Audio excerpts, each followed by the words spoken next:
Om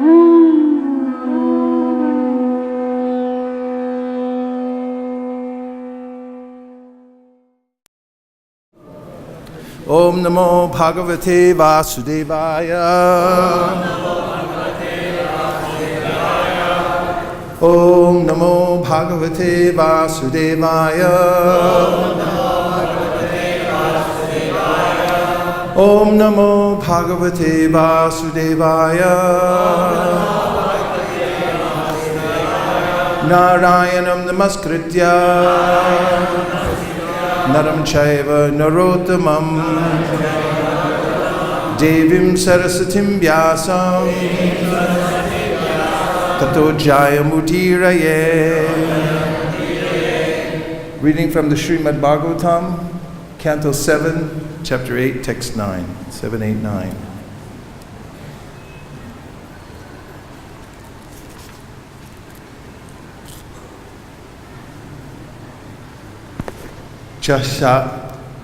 Yasuram bhavamimam tvamatmana samam mano tatsvana santi vidvashaha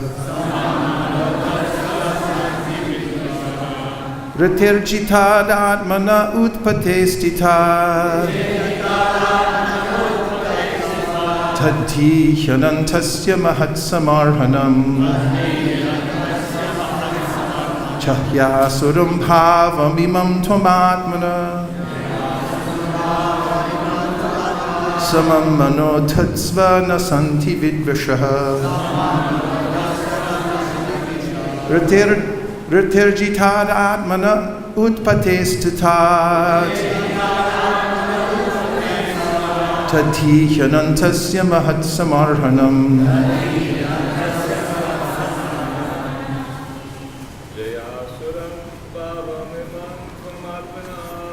Asuram bhavamimam tvanatmana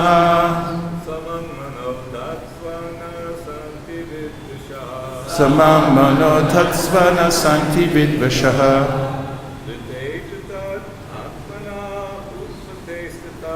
ritirjitad atmana utpatestitad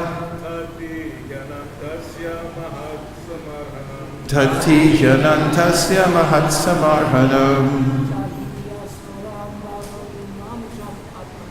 Yasuram bhavamimam tvanatmana samam mano tatsvana santi vidvashaha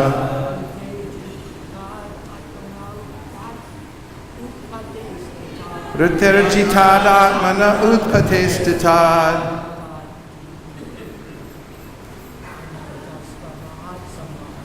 Tadhi hyanantasya mahatsamarhanam. Vaishnavis. Yasuram bhavam imam tvanatmana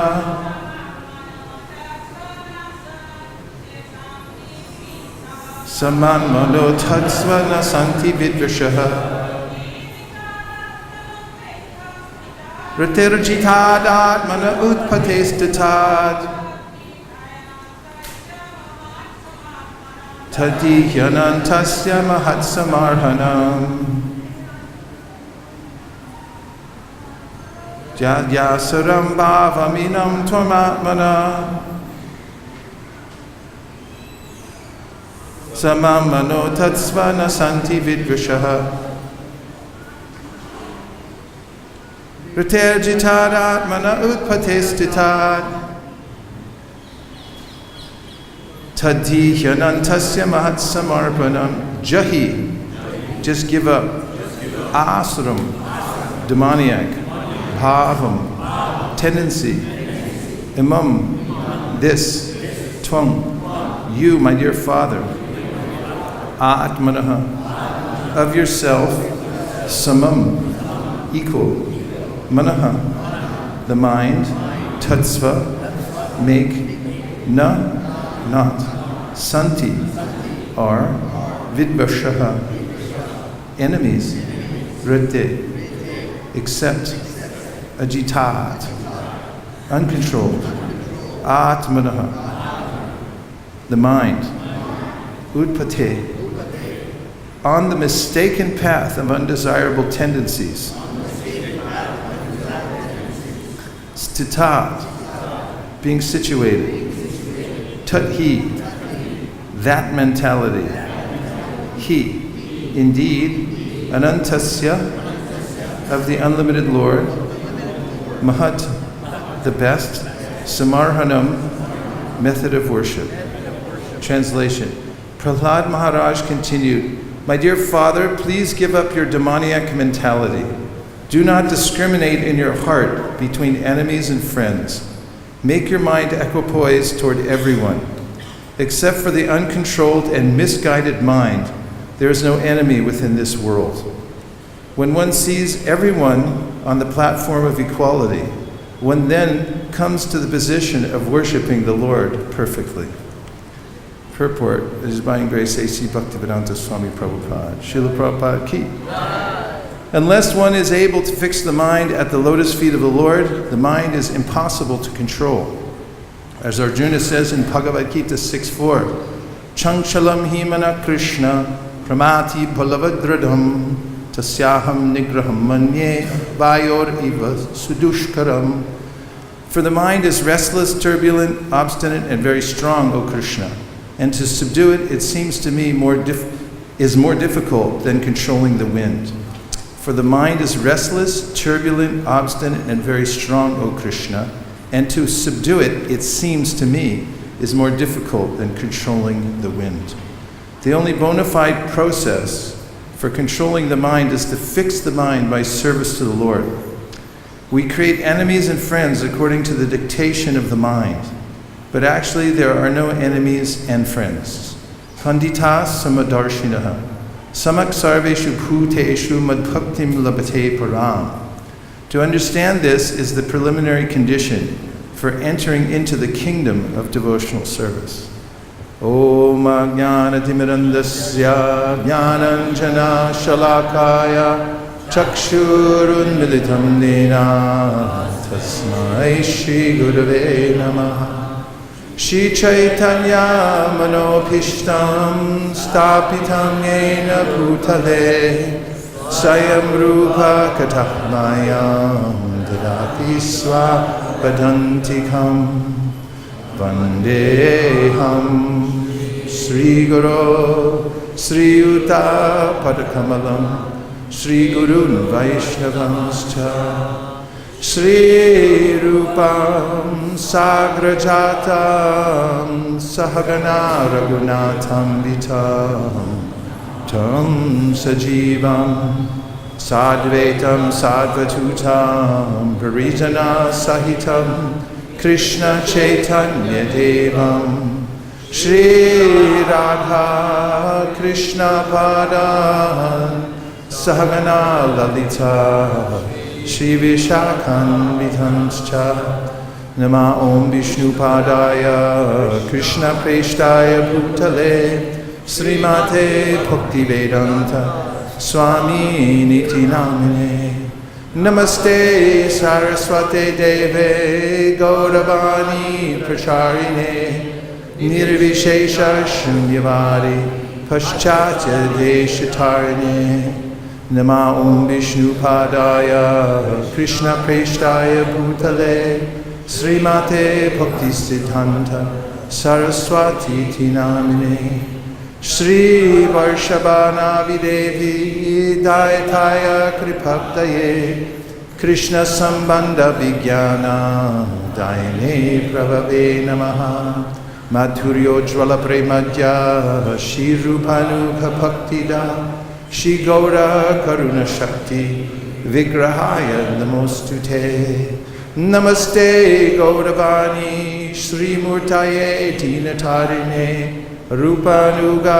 Virudhata Siddhanta Dvanta Harine Namo Kodakisha Sakshad Vairagya Murtaye Vipralambara Sambodhe Padambujayate Namaha Namo Bhakti Vinodaya Sakshirananda Namine Gaura Shakti Swarupaya Rupanuga Varayate Gauravirabhava Bhomestvam Nirdesa Sachanapriya Vaishnava Sarvabhoma Shri Jagannataya Te Namaha Vancha Kalpatarubhyascha Kripa Sindhubhya Evacha Patitanam Pavanebhyo Vaishnavebhyo Namo Namaha Namo Mahavaranyaya Krishna Prema Pradayate Krishnaya Krishna Chaitanya Namne Gauratvishe Namaha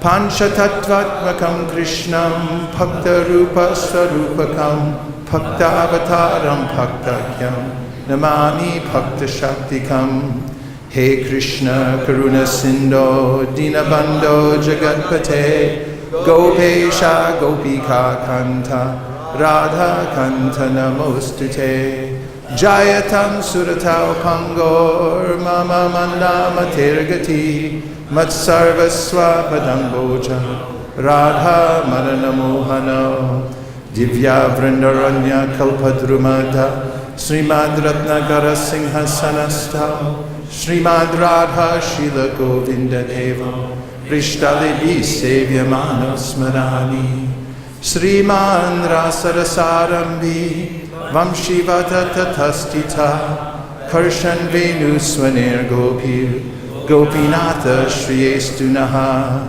Tapta Kanchana Gaurangi Radhe Vrindavaneshwari Vrishabhanu Sute Devi Pranamami Hari Priye Vrindayai Tulsi Devyai Priyayai Keshavasya Vishnu Bhakti Pradi Devi Satyavatai Namo Namaha Shri Nishinga Jai Nishinga Jai Jai Nishinga Pralada Desha Jaya Padma Mukha Padma Bringa Yada Yada Hi Dharmasya Glanir Bhavati Bharata Abhyutanam Dharmasya Tadatmanam Srajamyaham Paritranaya Sadhunam Vinashaya Chatuskritam Dharma Samstapanartaya Sambhavami Yuge Yuge Manmana Bhavamad Bhakto Madhyaji Mam Namaskuru Mami Vaishyasi Yukvaivam Atmanam Atparayanaha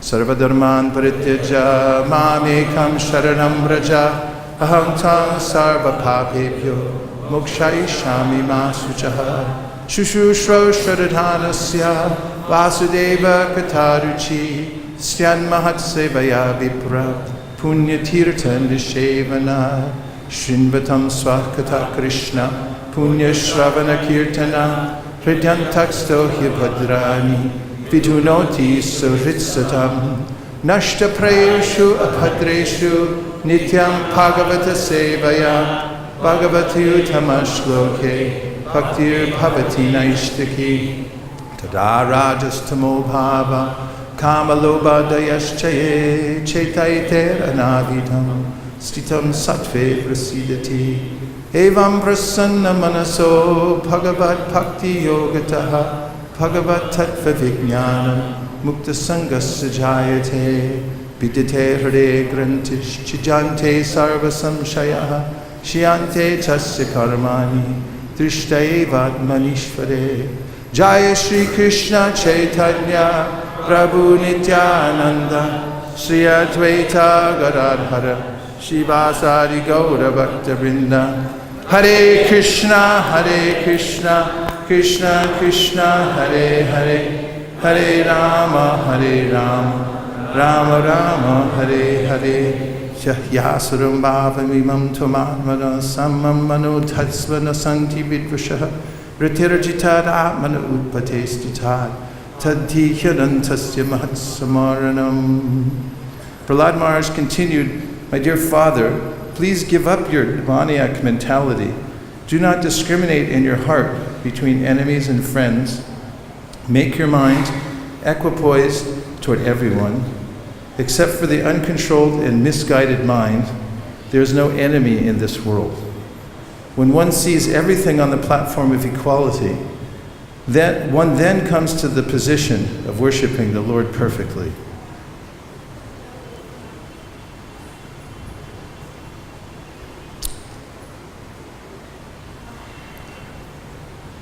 If it wasn't for the uncontrolled mind, we wouldn't have any problems in this world. Krishna tells Uddhava in the 11th canto of the Bhagavatam, it's because of the mind that one's been in the material world since a time immemorial, accepting one material body after another. He says that the mind has fearsome, godlike powers over the soul. And in that instruction, and to back it up, he then tells the story of the Avanti Brahmana, who loses everything in life and then takes off on his own as a renunciate, and then is harassed by everyone he meets. But he doesn't take it personally. He says, if you bite your own tongue, who can you blame? So you're the one who bit it. So this verse has always been a stark realization that there's no one else to blame. One's responsible for one's own mind. This is the implication of Krishna giving so much instruction about the mind, that one must bring the mind under control. He says if it's unbridled, then self-realization will be very difficult work. And therefore, because Krishna says it, it's possible. This is the logic given by Srila Vyasadeva in the Vedanta Sutra, that the living entity is an agent for change. Because the Shastra says so, and because the Shastra is speaking to us, therefore it's altogether possible. And sometimes the question comes up, how is it possible? This comes in the 11th canto of the Srimad Bhagavatam, 13th chapter, when some sages were inquiring about how one could ever get free from the influence of the mind in this material world. And they asked Lord Brahma. And Lord Brahma prayed for assistance and received the darshan along with the sages of the Hamsavatar. And the sages headed by Sanaka approached the Hamsavatar and asked, "Who are you?" And he says, Hamsavatar replied, "How do you mean that? If you're considering that I'm an ordinary conditioned soul, then what's the use of asking me who I am? Also, if you consider that my body is ordinary, that it's made of 5 elements, then you should have asked, who are you 5, not who are you?" He goes on to explain to them, as a preamble, that one should preliminarily understand that one is not the body when making an endeavor for spiritual life. And then Hamsavatar explains how we're entangled in the material world because the mind is embedded within the objects of the senses within the world.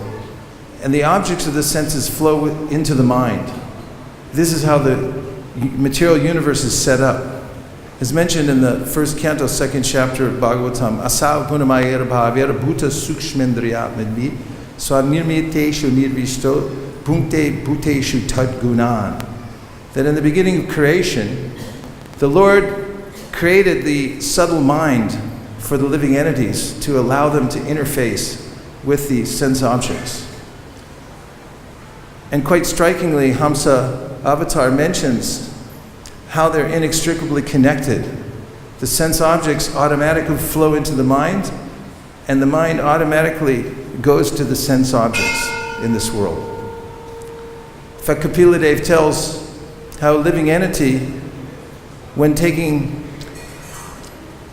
shelter in the womb of a woman, begins to develop. The consciousness doesn't develop until 7 months. And at the time of 7 months, the soul becomes aware of the fact that he's entangled in the material body again. And then he begins to repent and lament that he's in this situation. And he prays to the Lord. If he's fortunate, Kapila Dev says he remembers 100 births that he's already taken. then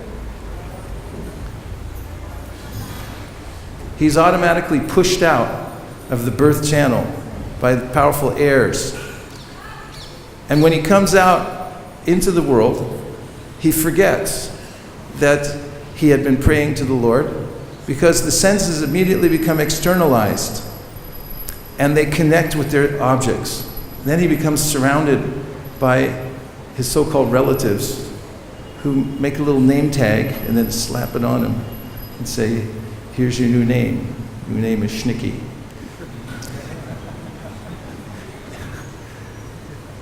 And so Hans Avatar says, one has to become fully aware of the futility of the engagement between the mind and the senses and the mind. Krishna also gives a general statement about this in the 11th canto when he says, Shruti pratyakshamaityam anumanam chatushparam pramaneshvananastanad vikalpat savirajite.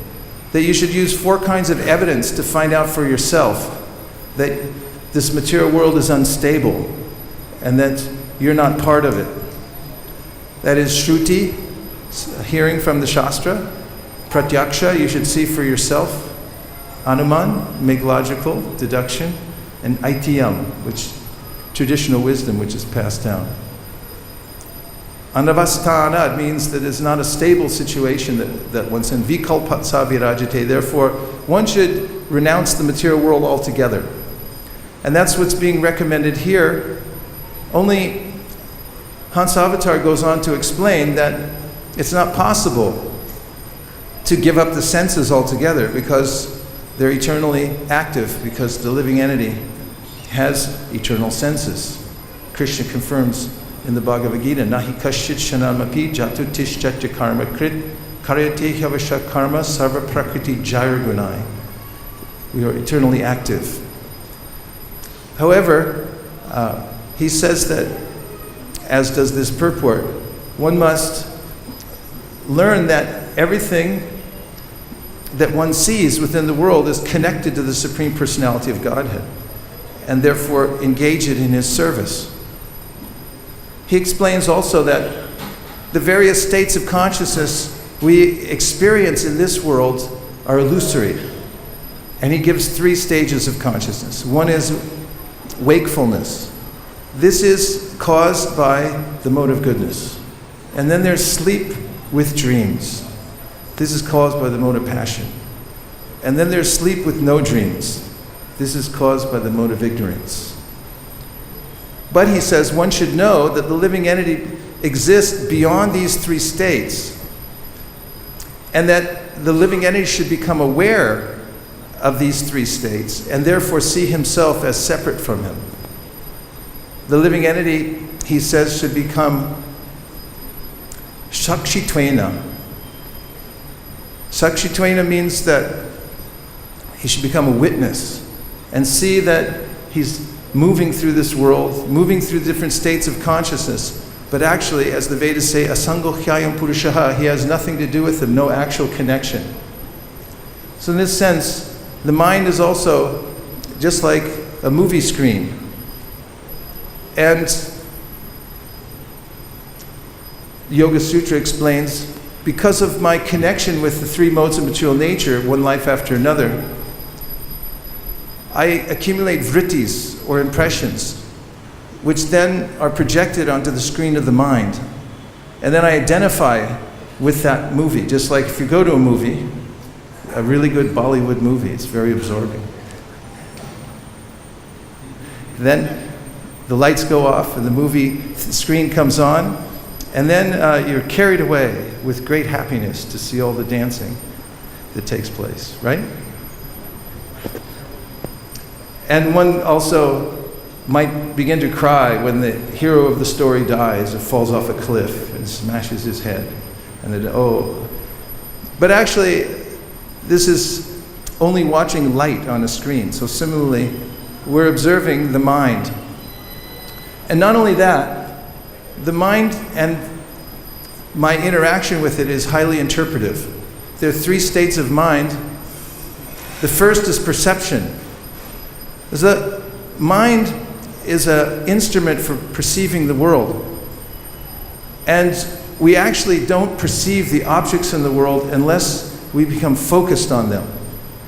Just like if you're reading a book and you're on a paragraph and then you're thinking about the fact that you forgot to email your best friend who emailed you last week and that he's going to be very angry at you.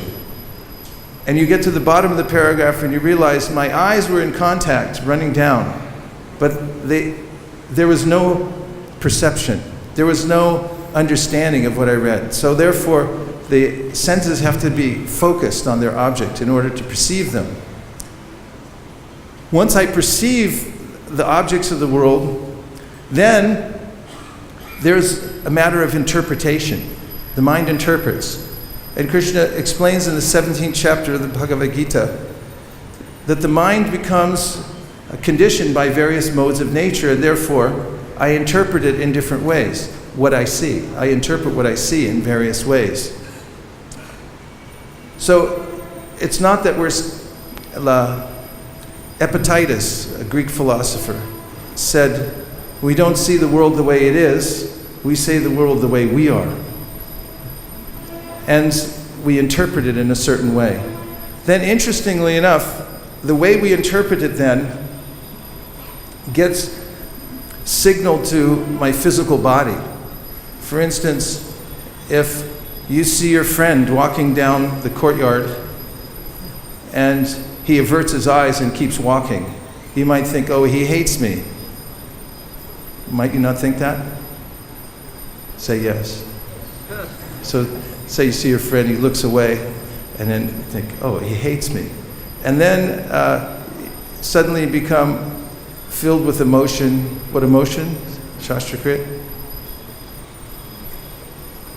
Anger. A little angry, a little morose, and the mind begins to spin, and then the body changes. And then I perceive that my body's changed, so then I think, oh, it must be a fact, because the body's going through changes. Just like if you put your shoes outside and you go out and you find that they're not there anymore, you might say, someone just stole my shoes. How do you feel? Angry, distressed, start thinking, why are people like this in the world? And then someone says, no, they're right over there. And then how do you feel? Kind of stupid. And then you feel okay. So the mind, the body have this connection through which I'm interpreting my environment according to the way my mind has become developed under its association with three modes of material nature. And there's a loop and a cycle through which I interpret, and then my body goes through changes, and then I reinterpret and think, oh, this must be true, and I become bound in a bodily conception of life. So Krishna says in the form of Hamsa that one should become free from this by seeing oneself as separate from this process of the mind. And this is, to achieve this, one must have a master. The mind has to have a master. The mind also has to have a goal. And it also has to have a schedule. These three things. It has to have a master, a goal, and a schedule. Or, I was thinking MSG, a master, a schedule, and a goal. It's easier to remember. Of course, MSG is not, it's not used very much anymore. So, if we have if we accept a higher authority, and that my mind is not reliable, it needs to be under control of a master. And one can understand through good reasoning that there are higher authorities. This is Jiva Goswami's argument in the Tattva Sandarbha, that one should accept the ultimate authority of the Shastra. And he explains why. Because he eliminates all other forms of evidence as being reliable. And therefore, if one can take shelter of Shastra and say this is axiomatic truth and follow it, and then take up with a person who is expert in following and explaining the Shastra, kind of like a spiritual attorney who's well-versed and can explain all the different aspects so that one can follow it. This is the beginning of bhakti, actually. It's adau shraddha. And Rupa Goswami explains that this shraddha means faith in Shastra. So you have to accept the Shastra with faith. And then from there, one should have a goal. The devotional service should be, and the practice should be goal-oriented. Sankhya purvaka namagana nativi kalavasani krito. Srinivasacharya explains how the 6 Goswamis of Vrindavan had a measured way of practicing devotional service. Every day they counted how much they did, because the mind's very tricky. You may say, I did enough. The mind would say, I did enough yesterday. Today I won't do anything. And then 10 years later, you're still not doing anything. So one has to regulate the mind by having a clear goal and keeping on a schedule. Having a regulation for the mind. And Krishna recommends this in the Bhagavad-Gita, that you can control the mind by keeping it on a tight schedule. Moving from one shastrically approved item to the next. Tat tat karma pravartana. There are various activities that one can perform. Also, the activity of going out into the world and teaching Krishna consciousness to others is an excellent way to observe one's own mind and the minds of others. Because, for instance, if you go out for book distribution, which is a way in which you'll meet many individuals, and you'll be able to observe their various states of mind, and you'll be able to observe your states of mind in relationship with theirs. You can see people, for instance, when we go out to distribute books. When I was just in Pune, we had a monthly Sankirtan festival where we all went out together, about 80 devotees, to distribute books on MG Road and other places. So I was experimenting, because this is a great experiment in consciousness, to go out and meet people and introduce them to the Shastra. And so I was saying to people, I said, you look spiritual. And I'd stop them, I'd say, I'm from California, where are you from? They'd say, I'm from here in Pune. And I'd say, I love Pune, great. And I'd hand them a book. I'd say, here, please take a look at this. This is for you, from America to Maharashtra. And then I would tell them that they look spiritual. It's interesting how the mind reacts to that, people's mind reacts. If you've ever had the experience, if you walk out of your ashram and someone comes up to you and says, you look tired, how do you feel? You're like, yeah, maybe I am tired. As somebody comes up and goes, you really look terrible, how do you feel? You were feeling all right, but then all of a sudden they say, you look terrible, then you start to feel terrible. And what I found in this experiment, going around to meet people in various parts of the world, I say, you look spiritual. And suddenly, there's a bypass to the mind, because the fact is they are spiritual. And suddenly they think, oh yeah, I'm spiritual. And then I ask them this question, what's your secret? And then you'll notice that people have a secret according to the mode of nature they're in. Oftentimes in very rowdy areas where people are carousing, they say, what's your secret? And they go, I drink a lot of whiskey, or I smoke ganja. And they relate to that as being a means through which they're spiritual. And other people in the mode of passion, that was ignorance in case I didn't mention. And then in the mode of passion, people may say something like, oh, I work hard and I live a good, clean life. And then in the mode of goodness, they might say something like, oh yes, I know all about this, I practice yoga. And you can see that there are gradations of minds and our interaction with them just by presenting the same information to each person and interacting with them. And you can also see the way in which the mind accepts and rejects, and how it can change. I call this the mantra effect, because in Lord Ramachandra's pastimes, Kaikeyi was perfectly happy to have Lord Ramachandra installed on the throne, until Mantra started needling her and saying, this isn't a good idea. And then within hours, she completely reversed her position. Has it ever happened to you? That you changed your mind about something due to outside influence? Say yes. Thank you. It's not only possible, it happens all the time, because the living entity is tatastha and open to suggestion and the influence of the environment. So one can take up the process of Krishna consciousness by eliminating the dependence on the material world, understanding categorically that it is not beneficial to interact with the sense objects for anything outside of my service, which is regulated by the Shastra and the Guru. And then one may make some goal in Krishna consciousness. This is extremely stimulating, very practical. If you take time to write down your devotional goals, then your mind will immediately start to pursue them. And then, in order to accommodate that pursuit, you may then make a schedule and stay on your schedule. It's like if you decide to chant 64 rounds today, and you write it down, you make that your goal, then your schedule for the day will change. Do any of you have a schedule today? 1, 2, 3 people. Okay, there's room for scheduling.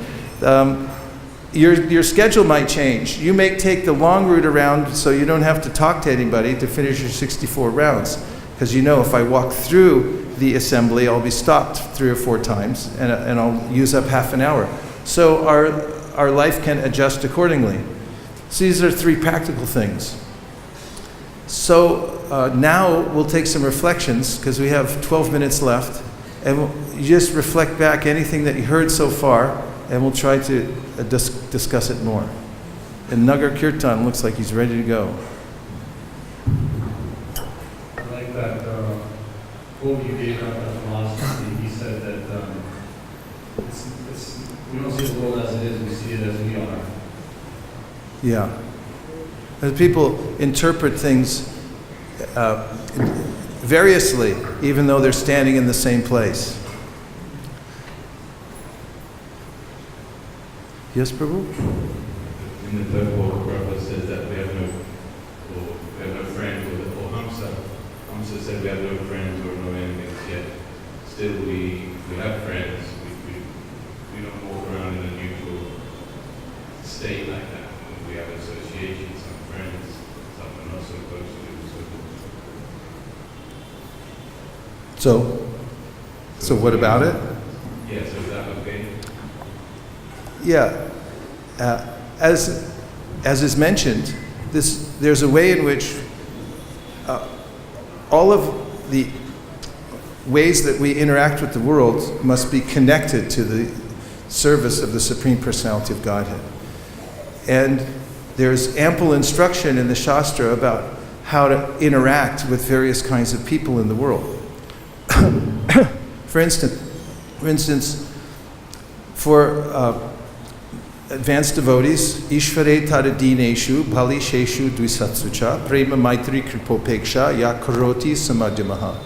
The Madhyama Adhikari sees the Supreme Lord and cultivates love and sees and understands who are devotees and cultivates appropriate friendships, sees the innocent and tries to pour in as much mercy as possible, and then also sees those who are envious and avoids them. So just that instruction in and of itself is enough of a guide to help us move throughout the world in a proper way. And then there's more specific instructions about association with devotees.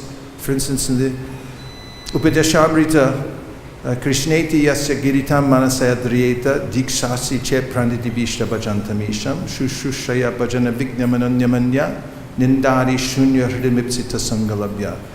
For those people you see that say Hare Krishna, Hare Krishna, then in your mind you offer obeisances. You just appreciate that there's a wonder here that this person was able to utter the name of the Lord. And then for those who have evolved spiritually and come to make a vow to chant Hare Krishna under initiation, those people you can take the trouble to bow down to. And then those who have become advanced by the process, one should hang around outside their door, try to get an appointment, get some instruction, and so forth. And so there's various ways in which the Shastra is meticulous about explaining how we can interact with the world in the context of Krishna consciousness. So as you were giving example, when you go outside, you don't find your shoes. So sometimes when you are not exactly this minding shoes, I have lost it. Then you make your mind, okay, somebody is more obedient when he has taken, and then we see that mostly in the temples we find there are many people who take the shoes. So like this we try to settle our mind that whatever is happening is okay. Yeah.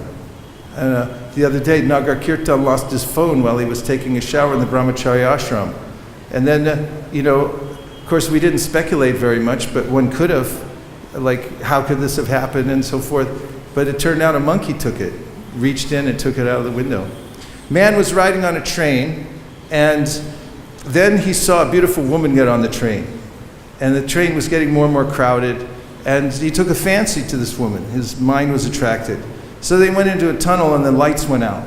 And then people were jostling in the train, and he felt some was bumping up against his arm, and he thought, that's the attractive woman. I saw how she was moving this way when the lights went out, and now she's closer. And then in his mind he thought, well, maybe she likes me. She knew I was over here, so she probably moved over. And then he thought, we might get married. And my parents are going to be really proud because, they always told me I was a loser and I'd never meet anybody. And look, there she is right there. I'm going to get a house. I'm going to work hard. I'm going to get a house. We're going to live in that house. We're going to have the best kids. And all of a sudden, they burst out of the tunnel. The light comes in, and it's an old decrepit man bumping up against him. Ah! And he jumps. And the whole existence of my happiness and distress in the material world happens on this kind of basis. It's an illusory impression created by the conditioning of my mind, and I am interpreting the environment constantly like this. However, one is advised to be equipoised and see that everything is going on in a uniform way in the material world. Even one shouldn't criticize or blame others because one can see that the universe works uniformly by the order of the Supreme Personality of Godhead. And one should interact with people in a way that is favorable to one's Krishna consciousness without making enemies. Yes, Prabhu.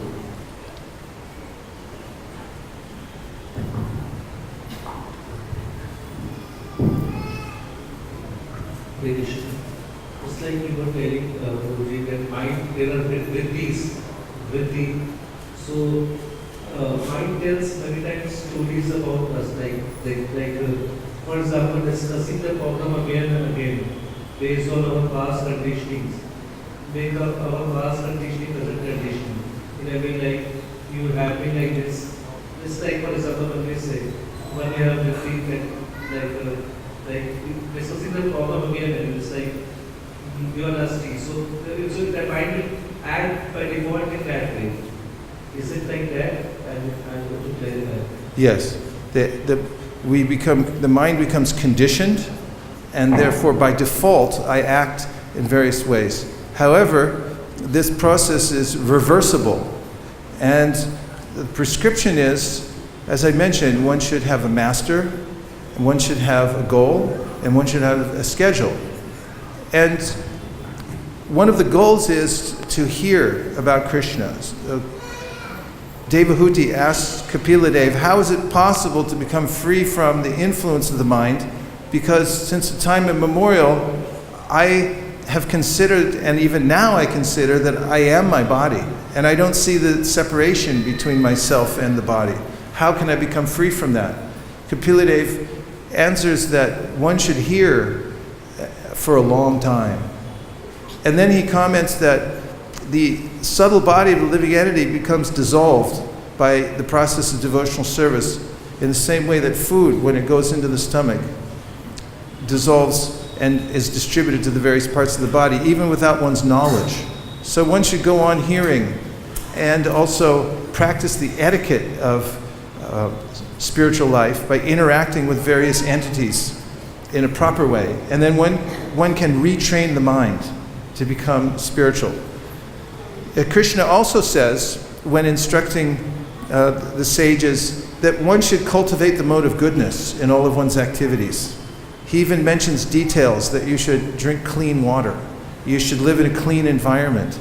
And by rising from the modes of ignorance through the mode of passion to the mode of goodness, then one can then be within striking distance of coming to the Shuddha Sattva. Sattvam Vishuddham Vasudeva Shabditam Yariyate Tatra Puman Upavrita.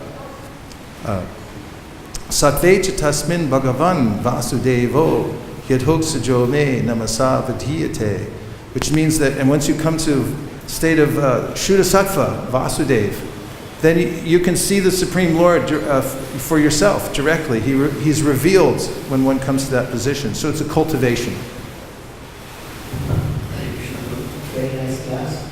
My question is, you suggested that when somebody, we approach somebody and he said that you are looking nice, you are looking beautiful, you are spiritual. I didn't say that. I said spiritual. I didn't say nice or beautiful. I said spiritual. And there's a difference between that, because when you say nice or beautiful, this may be taken as false and flattery. However, there's a brilliance to this being straightforward. When I say you look spiritual, I'm actually looking at people and thinking, hey, how is it that their body is animated by the soul? And it reminds me constantly over and over again. There was a man sitting on his motorcycle, just dark glasses on. He was a very large man. And I went over to him, and this was on MG Road in Pune. And I asked him these questions. And one of the devotees said, afterwards, he said, it was like he was hypnotized by these questions. This question, you look spiritual, what's your secret? And then suddenly the soul reverses the thought pattern and starts thinking, yeah, why am I spiritual? Why aren't I spiritual? Or what am I? And this is a profound experience for people. What to speak of then if you hand them a book that gives them wherewithal to carry out the process by which they'll come to understand it? This is a momentous occurrence in the life of the jiva. Sorry, go ahead. I was going to say that when we advise somebody, Hold this close. like Prahlad Maharaj is advising in this case his father, give up this asuri bhava. So this advice, sometimes it works and sometimes it doesn't work, this kind of advice. And we need some level of purity or attachment or selflessness when we do that. But in this case, Hiranyakashipu didn't take it. So sometimes we advise some people, give up this way. It's not good for you. And we are selfless, but they don't take it. So how do we take all this phenomena in our understanding that I'm giving good advice to this person and this person is not listening? You can lead a horse to water, but you can't make him drink. You can lead a man to wisdom, but you can't make him think. Don't try to force people. You just go out and look for people who are already open. This is what the Shastra says. Don't try to convince every single person. Rather, go out and find people who are innocent and then pour in as much as mercy as possible. As far as giving people instructions, one has to be very careful because some people sign up for instructions. And even those who sign up, like if you have a disciple-teacher relationship with somebody, even then you have to be a little careful. It's like, are you sure you can handle this, Sonny? Not sure, Guruji. Don't be too heavy. But regular people, you can't just walk up and tell them stuff because nobody wants to listen to anything. You can't tell your parents anything, can you? You just have to be nice to them and bring prasadam. Unless somebody signs up and signs a little sheet and says, I'm signing up for you to instruct me. Then you can do that. So when you go out into the general public, you have to be very much aware of people's psychology and complement their psychology in such a way that they can open their heart so that you can pour in mercy as much as possible. Leaving a good impression with people is a good start. That's it. The bell tolls.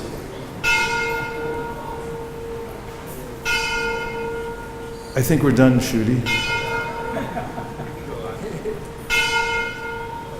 Panchagoda Prabhu said I can go on. Okay, Shruti Prabhu. The last comment you made was so good because I've noticed that over the years that the devotees who do well on book distribution are the ones who look for people who are open and could be interested and don't worry about the others. And the people who try to force the others get frustrated and don't do near as many books. Yeah, I read the long commentary to the verse I quoted, Ishvare Taradineshu. And when Jiva Goswami says, when you avoid the envious people, when you do so, you should also pray for them. And you should also meditate, how could I do better for them in the future, something I could do for them. In this way, Prabhupada says in the Bhagavad-Gita that the best way to control the mind is to think how to do good for others. And if you have that, also, I read once in a book, how to stop worrying and start living. It should be on the nightstand of every temple president. It's written by Dale Carnegie, and he says in there, when you're fully absorbed in anxiety because of some personal situation in your life, the way to come out of it is to think of how to serve somebody else. It takes you out of your own limited little universe of the mind where you think everything's so important. And so Krishna consciousness, Jive doi Krishna nam sarva dharma sar. This is our mission statement. This is think how to give mercy to the jivas. If you think about that 24 hours a day, your devotional practices will be fully effective. And if you don't, then they become niyamagraha and boring, and then your mind will be distracted to materialistic activities. Thank you very much. All glories to Srimad Bhagavatam, all glories to all the assembled devotees, Srila Prabhupada ki jai. Nitai Gaura Hari Bo, Hari Bo, Hari Bo, Nitai Gaura Hari Bo, Nitai Gaura Hari Bo, Hari Bo, Hari Bo, Nitai Gaura Hari Bo.